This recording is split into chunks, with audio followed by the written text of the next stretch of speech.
L T shirt કે shirt પહેરીને આવે ને તો એ કહું કે શું વ્યવસ્થિત પહેર્યું નથી એમ. તમને ખબર છે મારો થોડો સ્વભાવ છે એવો, વ્યવસ્થિત જ લાગવા જોઈએ આપણે, કેમ ના એ લાગવા જોઈએ? આપણે ભગવાનના સેવક છે.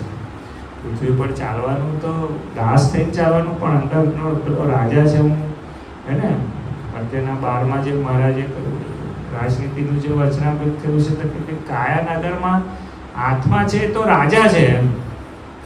એ પણ ભગવાન સામે દાસ થઈ જવાનું, ત્યાં પટલી નહીં કરવાની. શું કરવા આવ્યા છે ને શું કરી રહ્યા છે એ વાતનો વિચાર.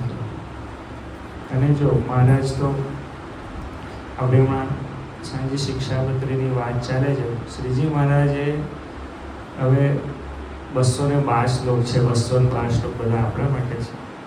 આચાર્ય મહારાજ માટે લખ્યા, આપણે પાળવાના છે. સંતો માટે લખ્યા, આપણે પાળવાના છે. આપણે પાળવાના કેટલા છે? સદવા વિદ્વાન તમારે કોઈ પાળવાના છે? તો મહારાજે તો બહુ આપણને કેટલા ઓછા એની અંદર આપણને એવું કહ્યું કે પંચવર્તમાન પાળ. ખાલી આમ પંચવર્તમાન પાળવા માંડે તો એવો પાવર આવે, એવો પાવર આવે ને એના ઘરે લક્ષ્મી એવી આવે, આમ ખબર છે તમને? કડક થઈ જાય. હવે પંચવર્તમાન પાડે એની અંદર પંચવર્તમાન ન પાડે કેટલું દુઃખ.